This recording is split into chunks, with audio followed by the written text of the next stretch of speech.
That's the wrong song. Try that again.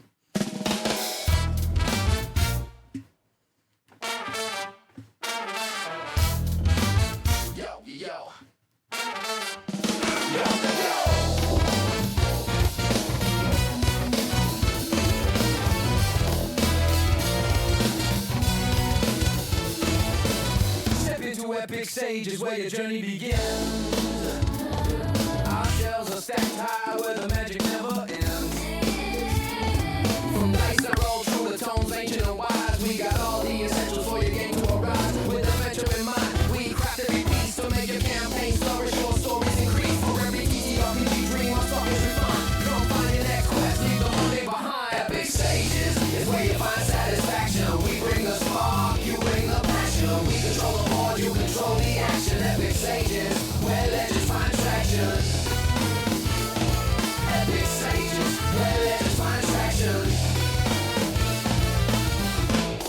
Yeah, epic is like I said, our online stores of Wonderland. Easy to explore with service that shines, whether in person or more. Need advice on your journey, we're here to assist. For novice and veteran, no wish will be missed. We've got what you need from the basic to the grand to bring your world to life with a masterful hand. From maps that expand to characters that bind. Epic stages always with adventure in mind. Epic stages is where you find satisfaction. We bring the spark, you bring the passion. We control the board, you control the action. Epic stages, where legends find traction.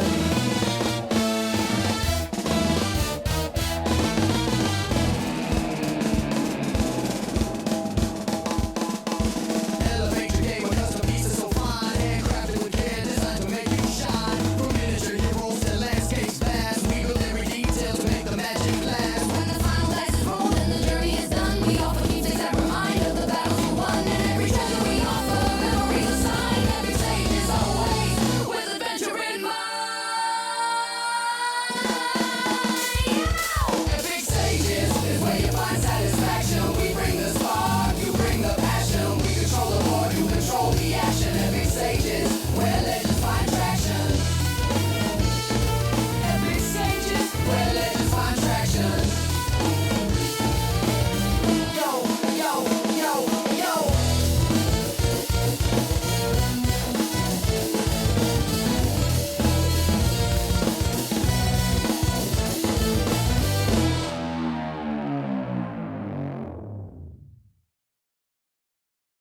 Hello, hello, hello. Welcome to tonight's episode 23 of season 5. Hello. Tonight's topic is faction factors, building better alliances and enemies.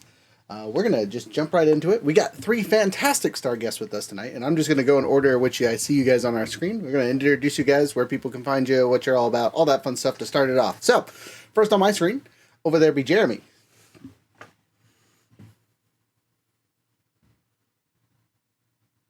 Howdy.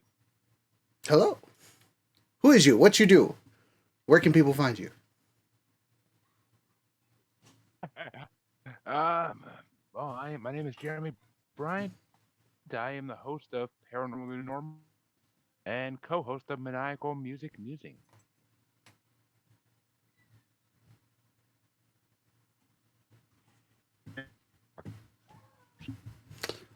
Simple enough. Give me a second there, Jeremy. We are having a tad bit of feedback super hard. I don't know what's going on. Literally all of you were good, and now it's like, nope, just kidding.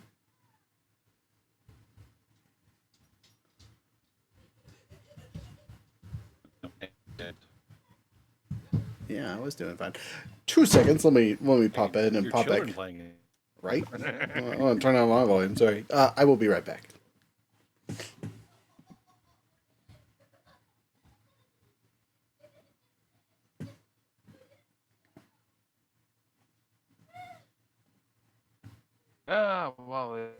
It's a interview style podcast with over 300 episodes of me talking to people from all spiritual, supernatural, paranormal. It's a lot of fun and a lot of twists and turns for sure. And so I'll leave you to drop. Very cool. I'll tell you. Very cool. Man, so you know how I said weren't having any problem. I think someone else referencing a different podcast. All hail the glow cloud. Yeah, gosh dang it. Then you went to having all the problems. We're doing good. Anyway, sorry about that. Jeremy, could you give your podcast name one more time? Because I know you do a couple of them, but you broke up super hard when I was looking at it. I had him do while you were back and forth. I had him do a little spiel. I mean, they could hear you. All of that was heard. It just wasn't super clear. But yeah, those more time are apparently. Wait a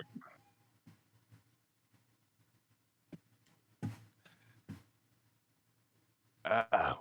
Readjust here.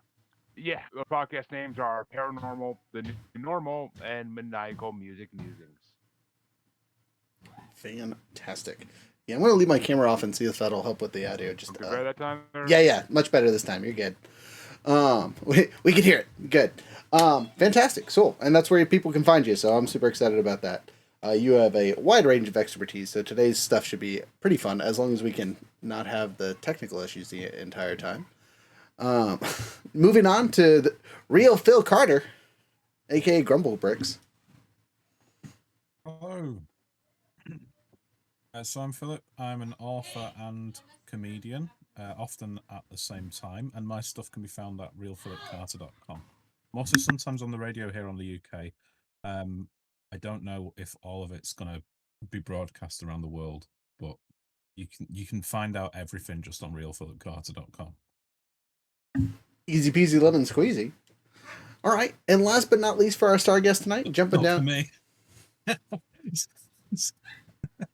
It's took so long to get everything to fit on that one website, like in a way that makes sense to people. You know what? I 100% understand. Website design is tough. We can talk about that though. That'll be good. Anyway, last but not least, Vidar. Rocking the no camera just like me currently. I'm Vidar Hokstad. Yeah. So I'm Vidar Hokstad, and I'm a tech consultant, mostly focusing on DevOps and AI. And you can find out more at hokstadconsulting.com. Fantastic. Easy peasy lemon squeezy. So those are our three fantastic guests. And we're going to start with our question we like to ask every time we start a podcast. This time starting with Vidar. When we say the title, Faction Factors, what's the first thing that pops into your mind? What's the first thought, image, whatever that pops up? I don't really know. I draw a blank on that one. I'm not one that has been sort of much into role playing, that kind of thing. So I just total blank. Okay, well we'll come back to you if you think about something. Okay, just pipe up because we can't see if you raise your hand. All right, jumping over to real Phil. Again, we're going backwards this time. Hey. What about you? What's the first thing that pops in your head? What was it again? Factions and... Faction Factors. Faction Factors. What just pops into your head? Predictably enough, probably Bionicles, if anybody remembers those. Ooh, okay. All right. Yes. Yeah.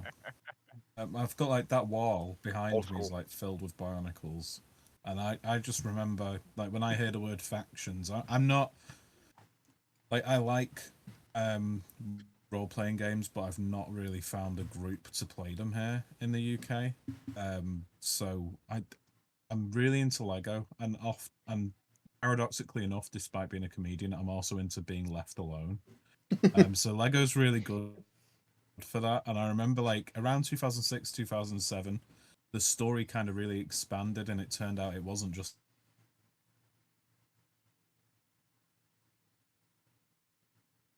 these 6 heroes exploring a weird island. Also, some stuff like history of this story. Looking back, extra bit of story-wise as well, which is a really difficult balance because a lot of toy design these days, I've got a joke about like Marvel produced too many toys for some characters, and that's why they come back from the dead in the next movie. They have to sell these toys which are under a Walmart somewhere. Like, we've got to come up with a reason to bring him back. Kids aren't going to buy a dead guy. There's precedent for that, but I will go into that later. Every conspiracy theory I have turns out true. It's amazing. uh,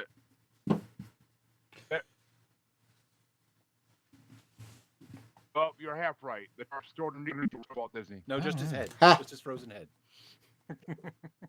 Ridiculous. That's got to be the most depressing experience on your first day in the stock room. But yeah, there's a human head down there. And they're like, oh, that's just Walt. Just chilling down there so you can bring him Okay. back. He should, if you want to know when he's if you want to know when he gets thawed, just watch that episode of Family Guy. He'll Yeah, tell you. someone's just using Walt's head as like decoration in like a tabletop game. Like we didn't have any landscape pieces. Can we use the head? They're just keeping their beers cold in his jar. Who was the secret boss in like Doom 2? Whole new. You guys remember that? Instead of fighting the demon, you could like clip through the walls and fight John Romero, right? Yeah. Just got him down there as a final boss. It'll be great. Jeremy, jumping over to you to keep pushing forward. When we say faction factors, what's the first thing that pops into your head? Okay. Funny enough, I've been dying to say this because the first thing popped into my head is it's a class being called the X Mansion by Logan on how. Okay, an X-Men faction. That's Like it. I like that thought. Okay, all Yeah, right. you, All right. you have any idea how many X-Men derivative teams there are in Marvel? Good God. Seriously, and Logan's been on like every single one for the most part, so he could teach the class on how to be in them. Exactly. Gotta have your short But yeah, kings. I thought as soon as you say fat, you say fat. Well, yeah, they gotta have the short fat or attitude disorder. But and factions, I can't think of X-Men like many factions. It's Okay, cool. ridiculous, really. Jared, what about you?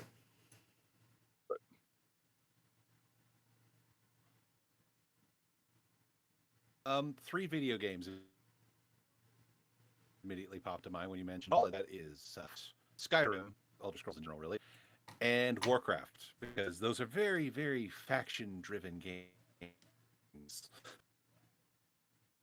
There's just so many people with so many diverse yet all the same somehow, and you, as the one cut universe, have to do something about it. It's at Dragon Age or Assassin's Creed in there too, but yeah. Nice. Basically any video game. Basically any video, any RPG. RPG. Yeah, Any exactly. RPG, Yep. Exactly. Going on to mine, I have been binging all the old Gundam shows, and they are a fantastic source for finding factions of both very good, very bad, very mixed on seeing everyone's sides and opinions. So you need examples of factions and how they interrelate and whatnot. Gundam Seed just kills it. Literally, you will die of political boredom watching that show, but cool giant mix. With that being said, we're going to move into our next question here. And this time we're going to start with... My friend Beaker over at Table Misfits. Say what? I'm so sorry. I said, and somewhere out there, our friend Beaker over at Tabletop Misfits is just shuddering. Hey now. It's good stuff. The mechs are cool. Okay, 2 seconds here while I jump into the other thing. Jared, go ahead and continue talking there, buddy. Okay. I'm gonna pop us into You this want just carry it for a minute here? for 10 seconds here while I try and fix this stupid connection thing. All right. Let's jump over to Philip really quick. Philip, so when you're thinking of factions, whether it be in gaming, storytelling, or even real life, what do you think a lot of people tend to just overlook when they're considering like adding factions to anything? I think sometimes it can be very black and white. So if there's two factions, the early draft of any writing with two different factions, they have exactly opposite goals. I find in real life it's more that they have the same goal but different ways of getting to it, and that's where the real conflict is. So like as a writer, that sounds fancy, doesn't it? Ooh, as a writer. Ooh. Oh, very nice. Very good. Yeah, Very you know, posh. Very posh. yeah, you can have like you can have stuff too basic. I was actually talking to people on my Lego account about this yesterday when I should have been doing my J job, but we'll ignore that. But I was talking to people on my Lego account about how the right stories characters they've built right at this the characters have guts. So the first time that a writer makes a self-insert character, that character is like that. And I believe the reason is psychologically, so that character for the cool world the writer has made as soon as possible. Because they've made something really cool and they want to show the audience, and they don't really realize that there's better ways to do it than just going, hey, this guy can travel through time and he's killed God. He's got a sword in space. Look at it. And then it's just like a little fella. I love that. And everybody hated it. You know, when it starts as a writer, you have sort of actions. It's like there's an evil group and there's a good group, and there's no grey area at all. And then you grow up and you realize that actually most of the world is the area. You know, there's like people can do bad things, bad people can do good things. So that's what I think of when I think about writing factions and stuff like that. I don't think I have any factions really in my books. I have like sort of zombies in a way. The kind of like this group of aliens that have got so used to doing experiments on humans that is the only thing they know how to do. So it's like kind of like a bit of dark comedy. Like all they know is probing. That's it. That's all they've got. They're not great at conversation.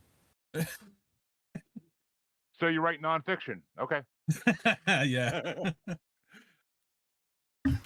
Hey All right, now. go ahead. Hey now. Crossing over real hard Go here. ahead, segue over to Jeremy. Then, Jeremy, what do you think people often overlook when they're considering factions, whether it be in fiction or anything else? I mean, it's hard to say because there are so many great examples of art where there's all the factions are perfect. Like, I mean, look, I mean, hell, look. Yeah, of course. He immediately Jedi didn't think of it between until, God, what, 30 years later, where he's like, oh, you know, there could be just gray Jedi. So there could just be the Ahsoka Tans of the world that just have lightsabers and go around and do what they want to do and don't have to follow anybody's rules. Like, it took him 30 years to figure that out when he could have had it in the first movie, for God's sake. And it wasn't even his Like, idea. no, that's the great part too. Is you had to wait for. I think that was Filoni. Wasn't that Filoni, or was that one of the Clone Wars writers? I think. Even before all that, during like the 80s, with all the novel authors who were writing for Star Wars, had this idea. It's like, what if not evil or good? Well, I mean, we don't need Disney to sue us. We're talking about non-legacy stuff now. But yeah, I mean, 100%. You're right. It is those novels were freaking amazing. But yeah, I mean, it's when you're creating factions. I mean, it's you almost got to not create factions the way that you're supposed to, because they're so. It's been so played out in so everything is so played out, and every video game has factions, and it's. I mean, I gotta think of like you're right. Like Skyrim is the one good example of like where every faction wants to do the same thing, but they just have different ways of doing it. I mean, Walking Dead kind of did it too. Like we want to do this, but some of us just want to kill, and some of us want to like try to do it without killing. It's there's a lot of aspects to it. I mean, I'm watching Percy Jackson and the Olympians right now. It's the same thing. It's two different factions in the second season. One wants to go do it their way. The other one wants to go do it for the bad guys and do it that way. It's like you have the same goal. Just work together. You be there already. You beat the Sea of Monsters already. It's when you're building everything. The one thing you always need is that each software has to turncoat and pull a Benedict Arnold and just go do that. That's got to be a major aspect when you're writing a faction. There's always somebody that loses their belief in the faction and turns away. I like it. All right. I'm probably going to butcher this, and I apologize. Vidar, When similar question to you, when people are forming these little groups and collectives, typically called factions or teams or collectives or whatever you want to call them, what do you think people overlook when they're trying to form groups like this, whether it be in fiction or in real life? What do you think people don't think all the way through? I have to agree with with everybody else that it is largely that it's easy to make it too polarized. Both in fiction and real life, you will tend to look for the differences and then exaggerate them.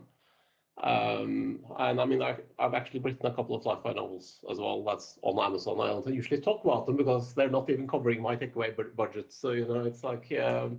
It's but one of the things that I like about writing is if you're gonna write, if you're gonna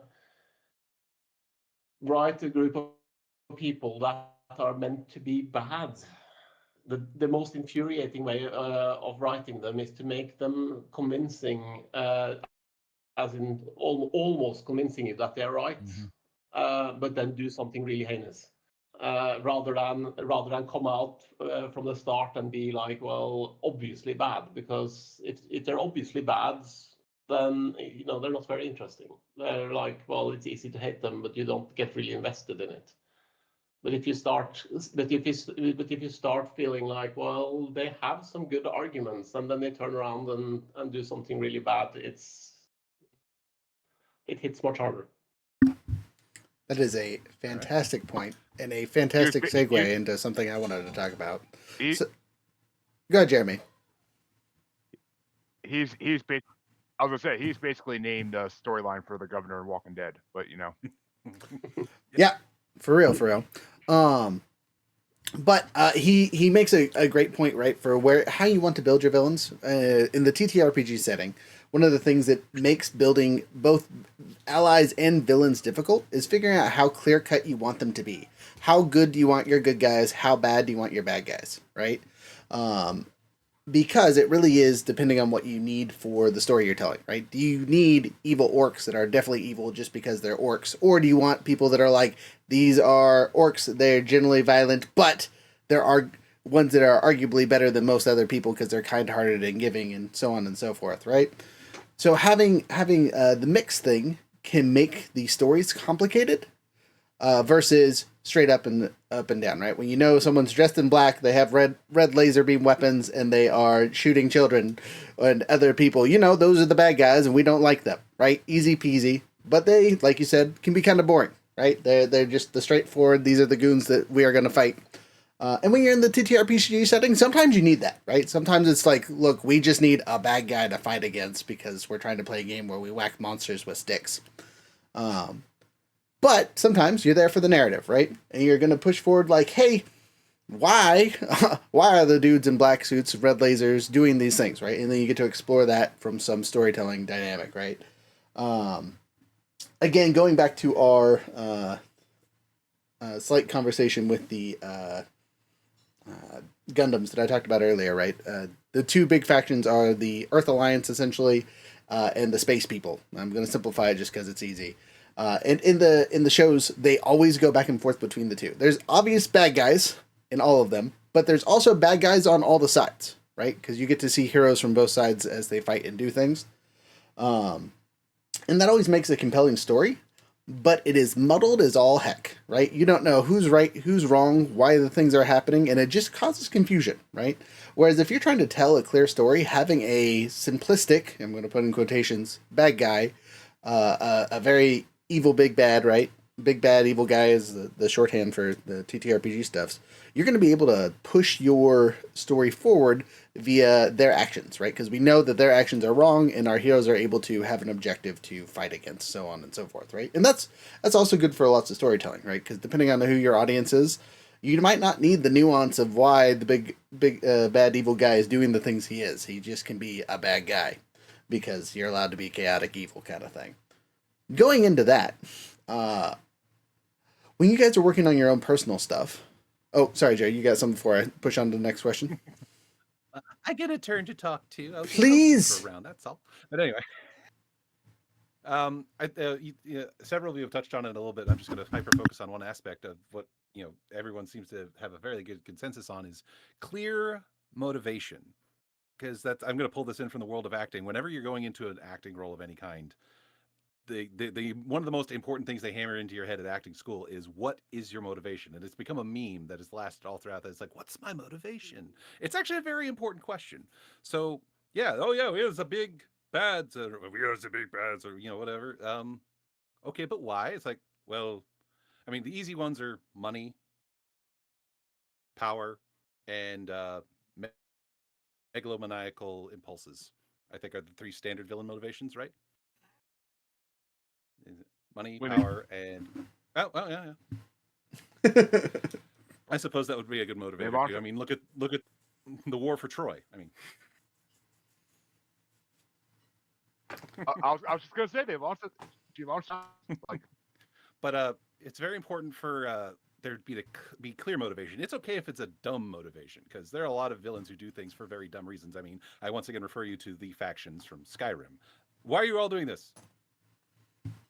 This reason. That's a really dumb reason. Yeah, but we're doing it anyway.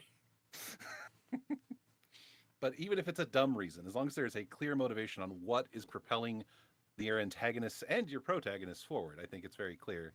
And that is like the core part of any cluster of people that factions around your protagonists or your antagonists, is they agree with that motivation. Fantastic. That's a great starting point, is figuring out where to draw the battle lines, essentially, right? But to kind of jump into the next question for everyone, when you're working on your own stuff, do you have any personal factions that you're kind of dealing with or contending against or for with what you do? We're gonna start with Vidar, right? Especially in the AI community, right? There's probably a huge bit of like pro AI, anti AI. How do you kind of navigate all that for yourself? Oh yes. Well, I kind of have to be cautious there, because obviously a lot of the consulting I'm doing, I don't necessarily know what kind of views I will meet, and sometimes I'm end up being put in the middle. I mean, I'm working with one client, for example, where on one hand you had somebody who's actually left now, which makes it easier to talk about it, but who was incredibly pro AI, wanted to push it really hard, but did it in a way that terrified a lot of the developers on the team. And I was like in the middle. My job was to try to make this, try to package the AI stuff in a way that was acceptable to the development team, and that would make them embrace it. So you do absolutely get this really pro, really anti crowds, and a lot of the time it's you can't reconcile it, because people are coming at it from fundamentally different angles. But in some cases I have to try to mediate and have to try to find some sort of middle road. Interesting. Okay. I mean, again, because of the current climate of the use of AI, I assume it is something that you have to deal with constantly, both for and against. Because keeping clients in check, I'm sure, is a hassle all amongst itself, right? Because yeah, that laugh tells me everything. Yeah, I mean it's an interesting one, because you have clients that are like, well, here's my opportunity to fire my entire development team. When can I start laying people off, kind of thing? And I have to tell them that no, that's not going to work for you, because you are not going to be able to get this to work for you.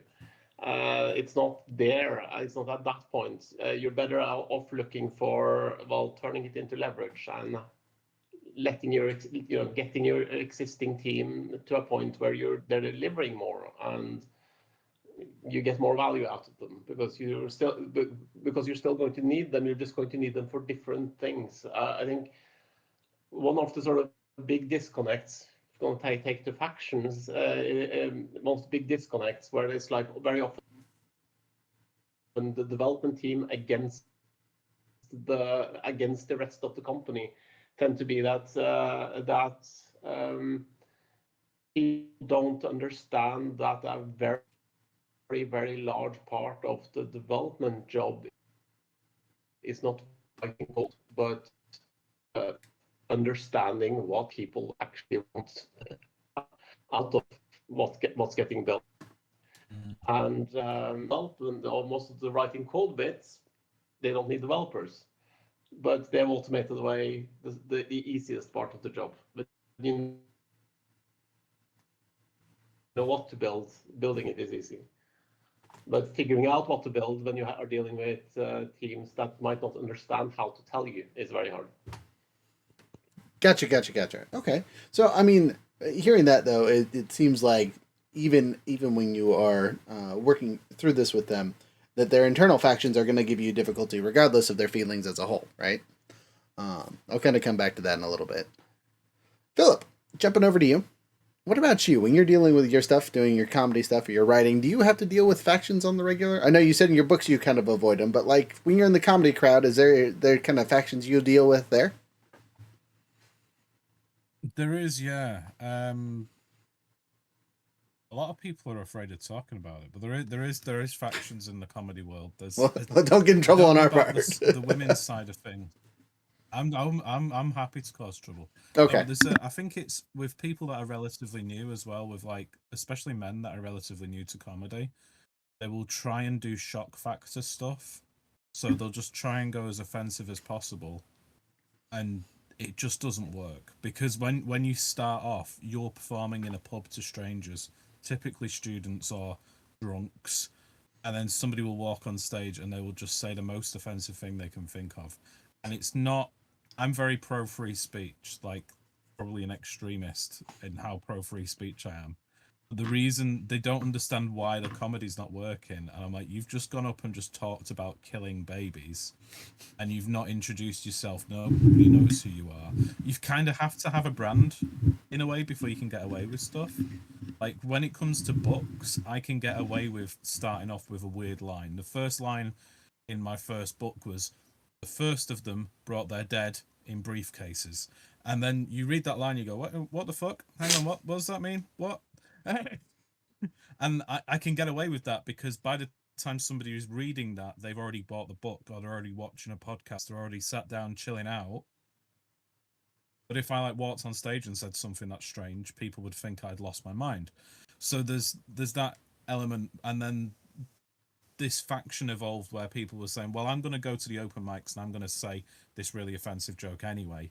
And I don't care that the audience doesn't laugh. That's because the audience is stupid. And I've seen people say that on stage to the audience. And these people, they fundamentally, they don't change. They just stay like that the rest of their lives. You can try and like massage their brains and say, look, maybe calling the audience the R word that is typically thrown at disabled people. Maybe that's not a great idea if you want more ticket sales. Just throwing it out there. Oh, but free speech. I'm like, yeah, I know, but people have come here to laugh. That's the point of comedy. They don't come here to be shouted at. It's a strange thing. It's like, I think sometimes we've got a bit, not postmodern, but I think sometimes we've been a bit too welcoming in the arts, because these days, I mean, poetry as well. These days, anything's a poem. All you need to do is just have an Instagram account and say it's a poem, and nobody argues with you, because nobody can define what a poem is anymore, because we've all become like selectively dumb thanks to social media. So you can say, oh, but this was just a joke, this was just a prank, and it's like, no, you were being a dick, and you've decided retroactively that it's a joke, but the audience didn't think it was a joke, which you can tell because it was dead silent. You could hear people downstairs like getting divorced in the bar downstairs louder than the audience. You just sat there like, maybe like, because I've done plenty of jokes which haven't been funny, and then I've either tried to fix them or I've just killed them and forgot about them. But yeah, the factions in the arts, it's very much a Dunning-Kruger sort of thing, where the people who are really talented often think they're quite shit, and the people who are quite shit often think they're very talented. So some of the best poets I know will just refuse to send things to magazines because they don't think they'll ever get accepted. And to an extent, I can't argue with them because the poetry magazines are so oversaturated with submissions that you've got a higher chance of winning the lottery. And it costs money to send stuff to some magazines. So a lot of I mean, poets are broke, and it's like, oh, it's $5 to maybe we'll publish your thing on our website. I'm like, bro, just get an Instagram account. You can just publish it whenever you want. Like, I mean, like, imagine if, for example, another avenue from my life. Imagine if you had to pay as a Minecraft content creator to upload a picture of your Minecraft world to Instagram. Imagine that. You just wouldn't do it anymore. You just think, well, I'm just gonna go back to what's fun. And I think one of the greatest things about writing is paradoxically just doing it and not showing it to anyone, even though I'm here, hello, talking about it. But like, there's some stories that I write and there's some jokes that I write, and I think they're good for my family. They were funny in the moment. They're not funny outside. And I think some of the disconnect, the factions evolve out of a disconnect where people don't necessarily understand when they go on stage. They're not at home. They're not with their mates. And there's different levels of comedy. Like, I have like 4 different personalities. You know, I've got a 9 to 5. I've got a very boring personality that I call George that I have to pretend to be 3 days a week. You know? And he really likes talking about the weather. Hey, you And know, I hate him. you got He's to just have for a something to reason. talk If about. I ever have like a meltdown. Yeah, I'll just be like rocking back and forth in the middle of a roundabout somewhere. Like, do you guys like bread? Bread's really cool. My doctor will be just like loading a rifle, like he's too far. He's gone too far. We have to put him down. Of like a horse. He's not salvageable. That's really funny though that you. I got very carried away with a dream of a vet killing me there. You were asking about factions. No, you're good. You're good. It is really funny though that you bring up the fact that writers. Some of the best parts about doing the writing is some people not seeing the things you write or things you see, right, and just doing the process of it. I can tell you from a personal experience, and every DM, GM I've talked to, that we write 4 billion things that never get seen. We have lore for twigs and trees and countries that our players have never touched on, right? We Tolkien the hell out of things for no good reason, and then we come back to it and go, no one's ever going to see this. It's fine. Don't worry. And you also talked... The brilliant thing about game design, like... Sorry. No. Okay, I was just saying that's the great thing about game design. I did like a digital RPG a few years ago, and it was for uni, and my professor emailed me saying, "How much time have you put into the side quest?" So I was like, "Oh, a few hours." Why? And he went, "I just went on a side quest. The side quest is longer than the final submission was meant to be." I was like, "Yeah, you've got to find the magical kitten claw." And he's like, "Yeah, I have found it, and now I'm in the cemetery pushing gravestones over to find the magic flute." And he was like, "Do you not sleep?" And I'd added this whole side quest to the game where there's a character who's not linked from The Legend of Zelda for copyright reasons, but he's in a bar and he's really grumpy because he's lost his ocarina, and you have to go and find it for it. And it was a lot of fun, and like even stuff like there's little world building things that I really like. So I had a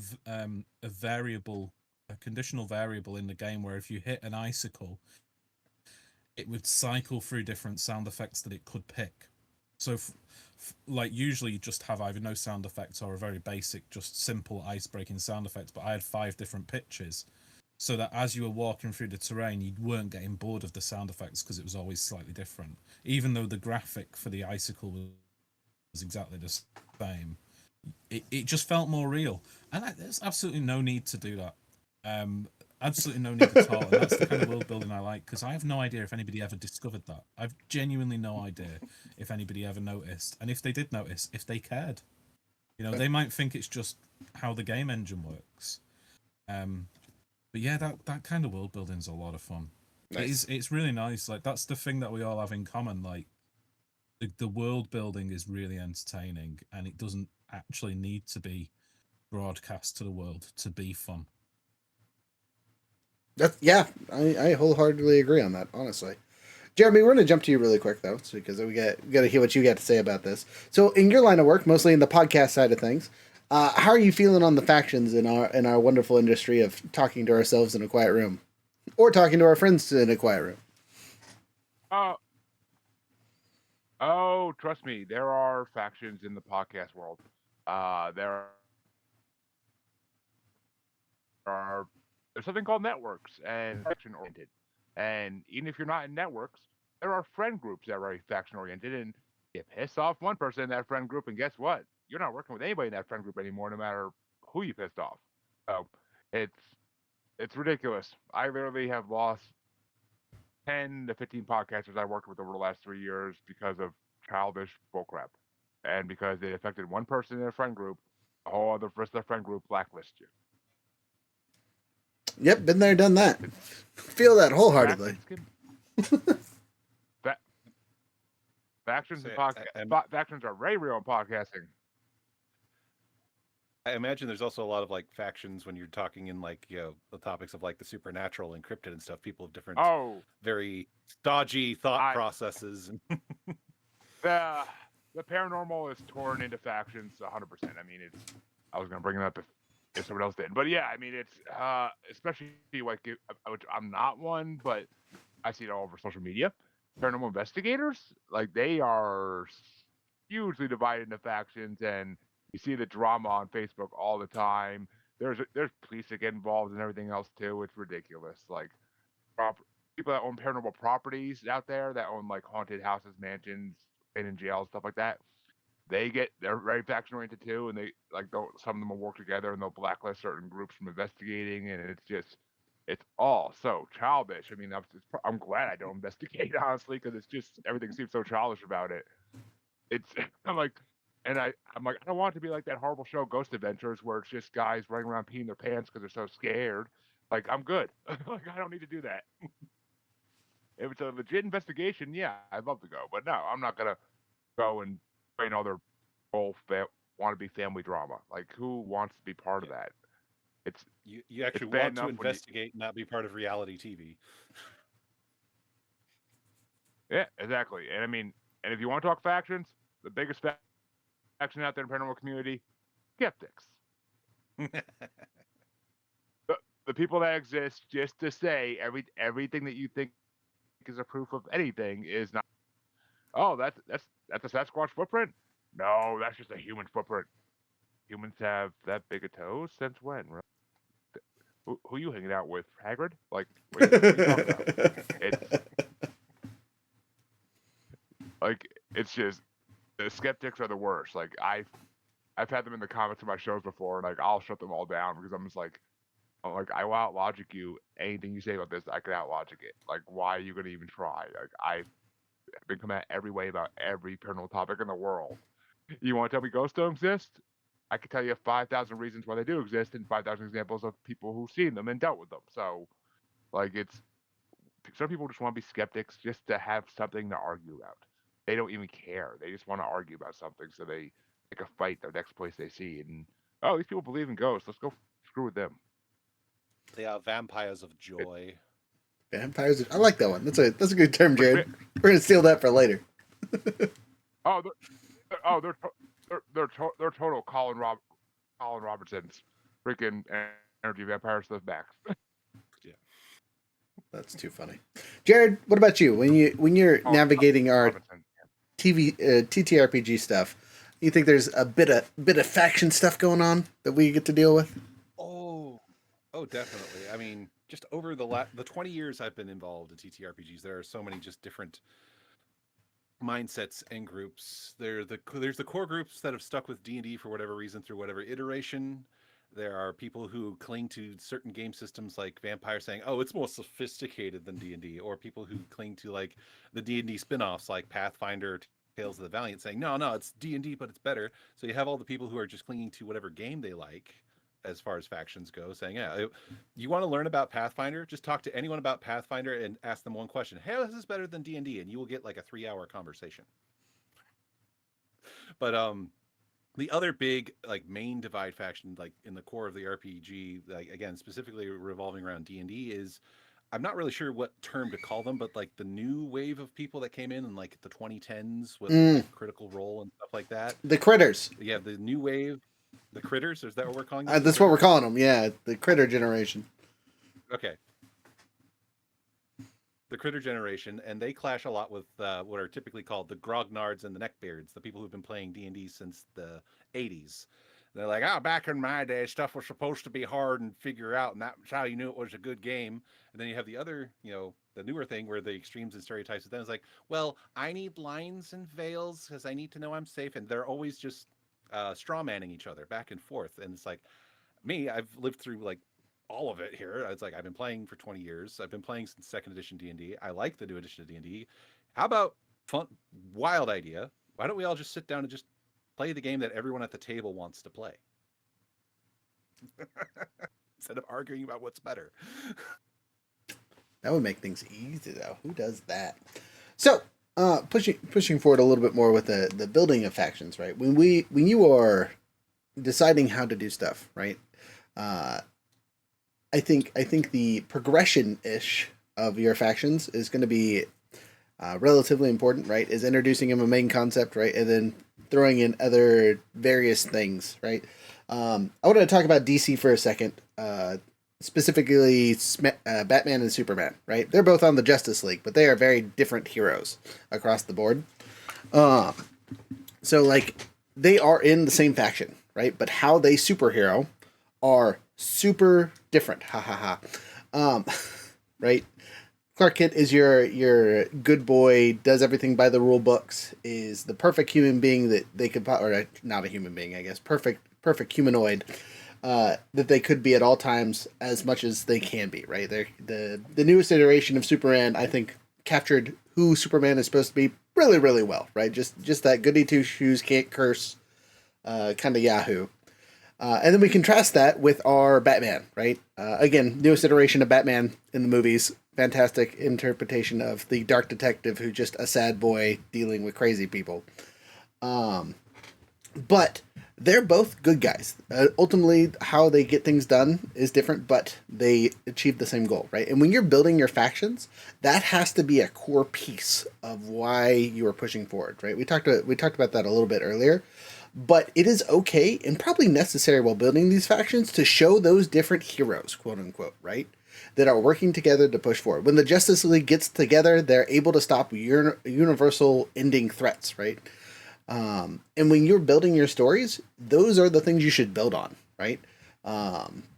You need to have your heroes or your friends of your heroes be able to fill those kind of separate roles, right? Because if you have everyone be the same cookie cutter, good guy or bad guy, you're going to get really bored really fast, right? There's going to be like, okay, well, we're just going to do the thing without any problem, or with all the problems because we're only doing it one way and there's no way to get around stuff, right?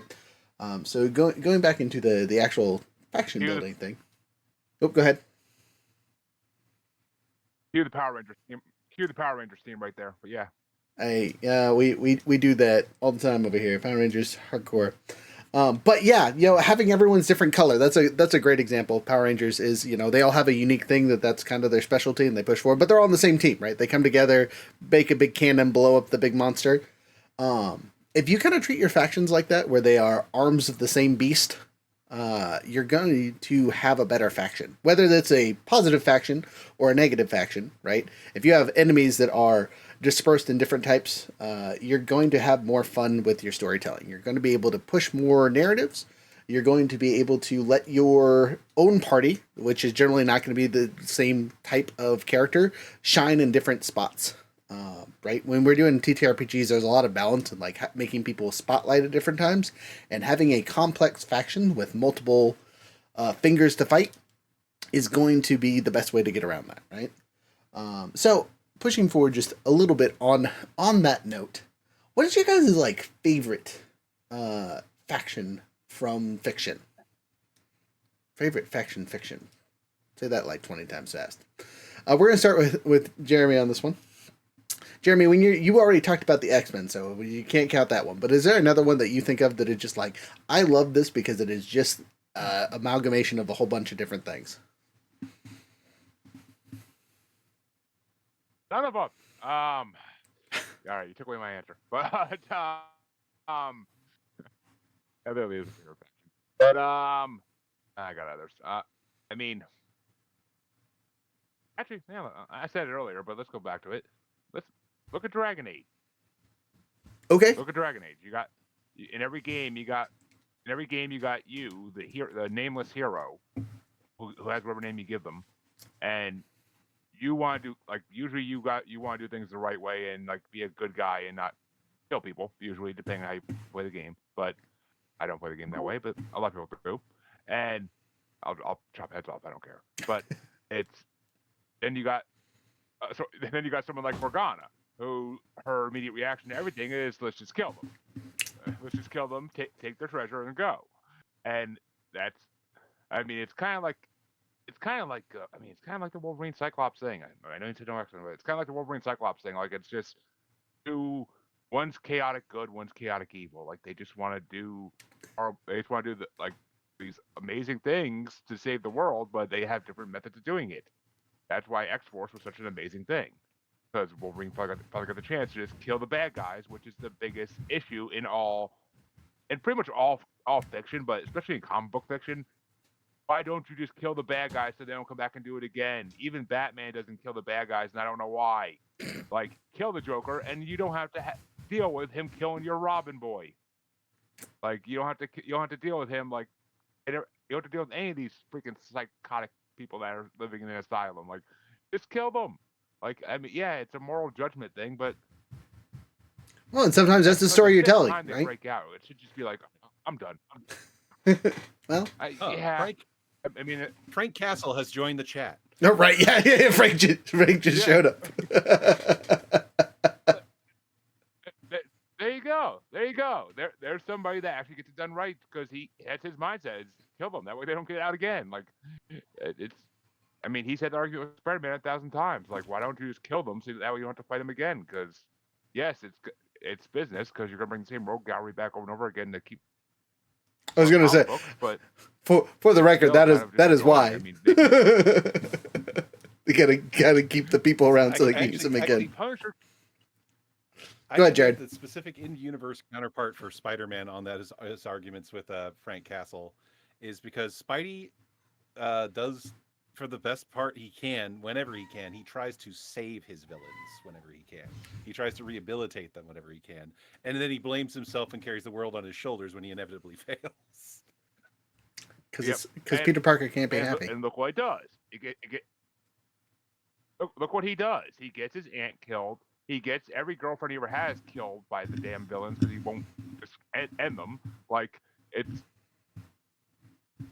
It's madness. It almost makes you go mad reading the book, and it's just yes, end them, throw them down a freaking pit and fill it with concrete for God's sake. My God, what are you thinking?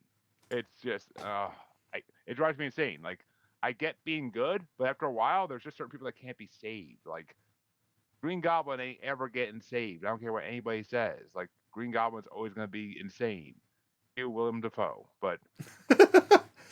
All right, we're gonna push forward because we're running low on time. I want to hear what our other friends have to say here. Vidar, I'm jumping over to you really quick. Sure. I'll say special circumstances from Iron Bank's culture novels. Okay, you're gonna have to explain that one just a little bit. They're they're morally compromised in a culture that is this, utopian in pretty much every respect, but they're the ones that have to do the dirty deeds to keep the utopia functioning, and that makes it a lot more interesting than notably all of the stories around in the culture novels are around where it fails, around the edges where they are dealing with other civilizations, because it's really, really hard to write interesting stories in a full on utopia, and so the slightly morally compromised faction is the one that's being most interesting. Interesting. Okay. Up once things have gone wrong, why not necessarily use every method to do it. Well, it's a really good one. Yeah. What about you, Phil? What is your favorite fantasy faction? Oh, Metroid. All right. Easy. The Space Pirates from Metroid. Oh, the pirates. Okay, not even the birds. All right. The pirates themselves, yeah. I just love Metroid Prime, the first game on GameCube. The first 3D Metroid. I just love all the lore, going around scanning things and learning about what the space pirates are up to in a way that is sort of entirely optional. But if you're a bit of an information kleptomaniac like me, it isn't optional. I scanned everything, and like just walking around scanning stuff. There's a point in that game where like bad guys come at you and you're like, I'm reading, go away. And you just blast the guy. So like it changes from like first person shooter adventure to I'm just going to be scholarly for a while. I want to know what they've been doing to each other. And you find out like hours before you encounter a boss, if you read the computers, you discover that they've been doing experiments on each other, and you learn stuff about the boss before it's introduced. And I love the space pirates as a faction because they're not two-dimensional. Yeah, they are bad guys that run at you and shoot at you, but they have their own reasons to do stuff. They want to, and they've done trades with other factions that you hear about in the lore and in the expanded universe. And they're an integrated part of the story rather than just evil guys from space. And that made them really interesting to me, to the degree that I kind of forgot all other factions from any media that I'd read. Like, if you find one that's really interesting, it sort of takes over. It's quite vanishingly rare.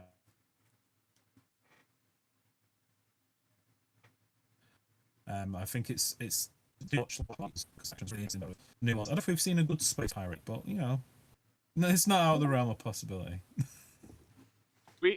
I mean, if you're talking that particular IP, I don't know, but I mean, if you want to see a good space pirate, go check out Cyclops' father, Corsair. Yeah, we've seen Kozo, which are not exactly on the good side of things. But yeah, I've not read much of the expanded media yet.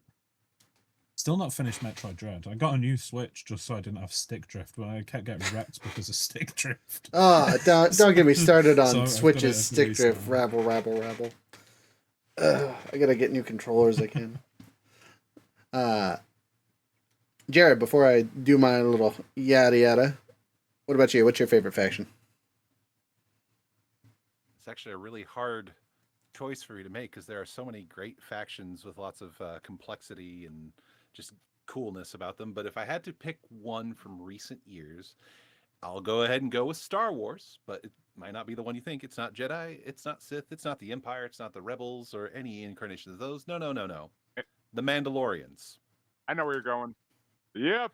The Mandalorians have a clear-cut, concise identity that is neither morally white or black. They are just Mandalorians. I mean, especially the extremists, I say extremists, they're let's say the zealots that are the main character of the show Mandalorian is a part of, the Children of the Watch. They are very much, this is the way, this is who we are. And then every other Mandalorian is just lighter shades of what we are. And I've always just been a really big fan of the warrior cultures in fiction, whether it be sci-fi or fantasy, because it's always interesting to explore, how do you find honor when you have one of the most brutal occupations in existence, to just be like, oh, no, you suffer through the worst that sentient beings can throw at each other. How do you keep sane through it? And the Mandalorians have one simple answer. This is the way. So I've always really liked Mandalorians. They have a depth of culture, and even in either incarnation, whether it be the Legends universe or even the current Disney one, there's a lot to them, and they're definitely worth exploring. I wholeheartedly agree. I was going to bring up KOTOR earlier. Go ahead, Jeremy. I was gonna say, you gotta love how this is the way changes every time someone says it about what is actually the way. I feel like you literally could do anything in their freaking world and you just say this is the way and they're all okay with it. I just killed a baby. This is the way. Okay, you're fine. Like taking a crap on the front of the Razor Crest. This is the way. This isn't the way we've talked about this, Dad. Get down. Grogu, get off the controls. There's a toilet. Come back. Yeah. You little gremlin. All right. Has anybody got the really long broom? Before we get too distracted here, we're going to wrap it up with final thoughts and one more reintroduction to you guys before we get going. So we're going to start with Phil this time. Phil, Final thoughts on this topic. When you're building better alliances and enemies, what is your kind of like consistency on what makes the best of those two elements? I think at the end of the day, the individual's more important than anything else, and that's true in real life. It's true in fiction as well. So if you have a faction, you're gonna need to at some point. I mean, you might not need to, but it'd be nice at some point if you focus on the people in that faction and why they are in that faction. They might not be in it by choice. They might have been conditioned from childhood to believe in the ideals of that thing, and then they might be you might be able to extricate them from that. Like I've got one or two characters that are part of factions, and they kind of leave the factions by either being left behind on an alien planet and discovering things are a little bit different to what they were told, or through sheer just one day they just can't tolerate it anymore and they change. They don't exactly change sides, but they change who they want to be, and that's what I like about writing factions. That's how I think you can make them more interesting. I wholeheartedly agree. I just finished a book called Ember Dark. The Ember Dark? Anyway, by Brandon Sanderson. And one of the big things that they talk about from one of the characters is, I understand that you might hate this group, but I need you to look at this individual, right? This individual is not responsible for the rest of their group. And I think that is a great way to tell the stories, right? For both good and bad. And kind of push through those kind of stuff. So that's a great addition. Focus on the individuals to tell the faction stories in detail. Jeremy, jumping to you, and then we'll finish with Vidar.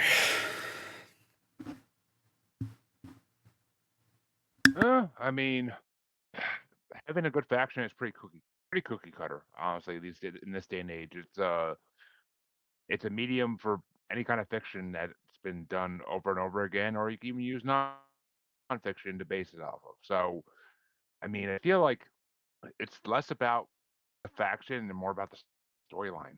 You just have to write the good storyline for that faction, and you can't just say, "Here's Team A and here's Team B. Here's red and here's blue. They're gonna fight each other. Let's go play Halo now." But no, you gotta have good storyline. Which I'm not saying Halo didn't have a good storyline, but it kind of didn't. But if you read the book, I don't Blasphemy. know. I didn't read the book, Blasphemy. but Get out of I here. mean, How could you say such a thing? It wasn't the greatest, but there's got to be good. There's got to be amazing storyline behind it. You gotta know why they're doing the things. I mean, look at Assassin's Creed. The storyline behind those factions is never ending, and goes back all the way through history. And the storyline is so in depth and amazing, and you could find all the letters and stuff that explain even more why people are doing what they do. You never question why a faction feels the way they do in those worlds. You never question it. It's not like certain comic book characters where it's like, why are they doing this? Like, their reason for doing it changes every storyline. So it feels like they're just making it up as they go, and that's not great storyline. They need to have a definitive reason for why they're doing what they do. Sometimes that's just new Whether writers. you're Thanos, oh yeah, but I mean, they should be You gotta do your homework if you're a new writer. No argument whatsoever. whatsoever. I'm sure my Lord. I'm sure. I'm sure.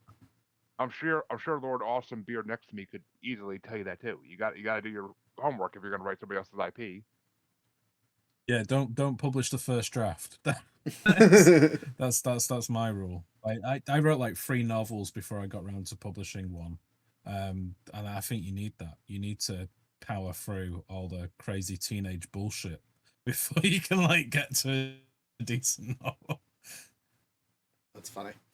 Vidar, what about you? When you're building these worlds and dealing with even IRL people, what's your kind of takeaway for building positive, negative, the best of the best factions?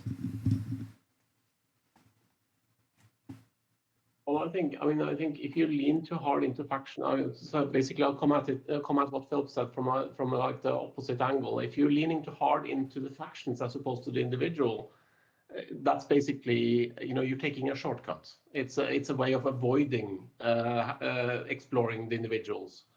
Whereas if you do go into the individuals and take the time to actually to actually talk about or learn about people's motivations.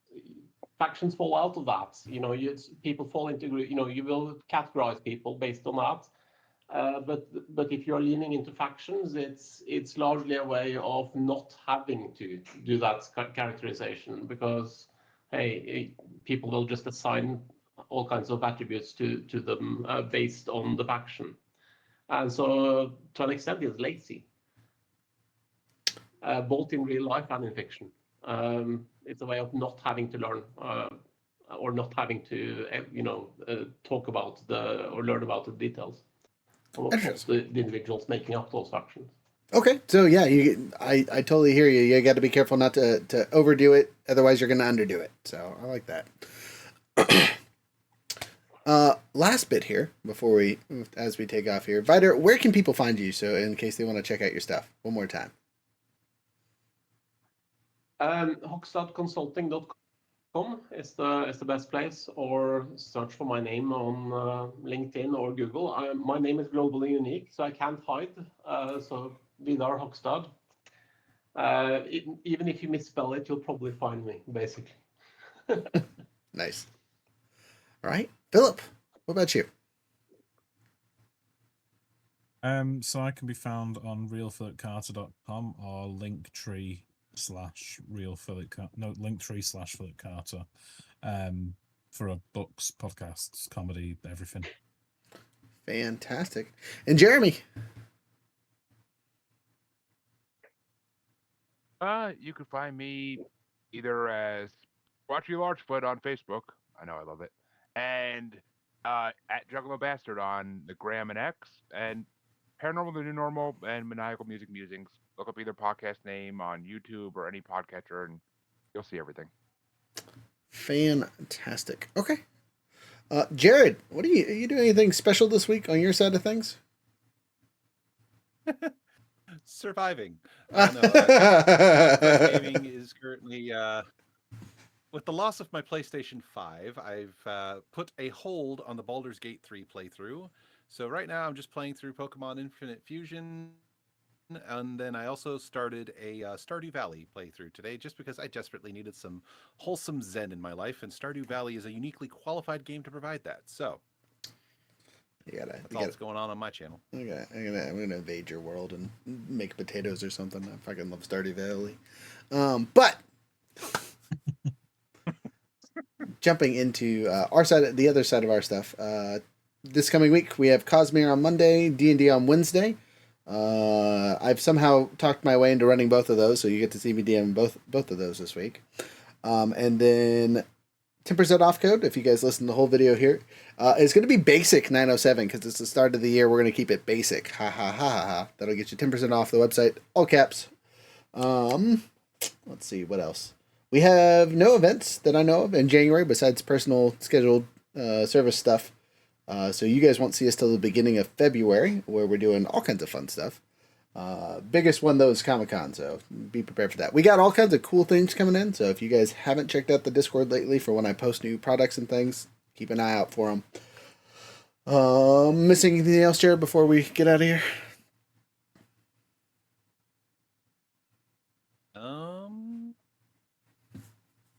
With adventure in mind, have a wonderful time. Fantastic. All right. Guess, before we take off, I need a number between 1 and 5.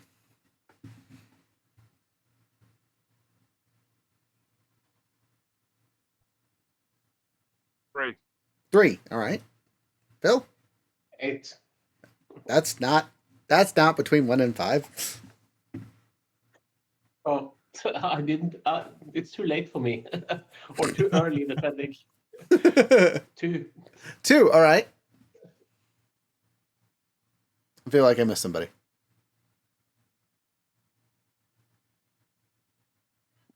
Did Phil say a number? I didn't. Yeah, I said 4. 4. Okay, I did not hear that. All right, so 4, 2, 3. Da, da, da. Oh, this is going to be silly. I hope you guys appreciate this song. Turn down the volume. That's going to blow out our ears.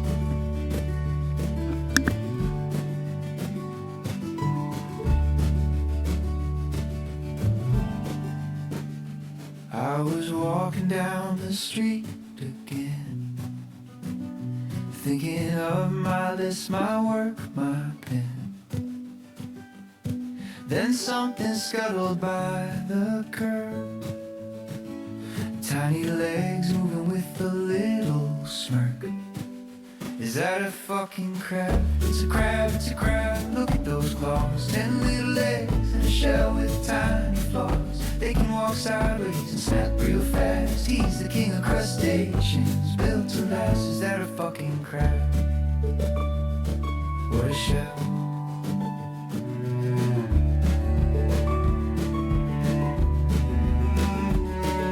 I try to walk away, but I can't look, help but look down.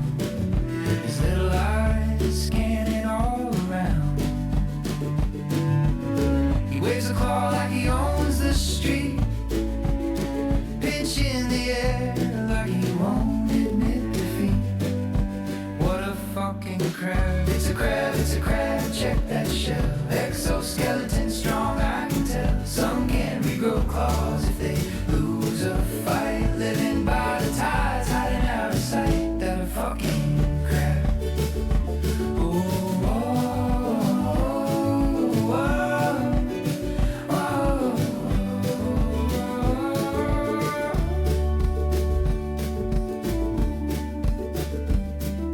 I missed my train, I forgot my keys.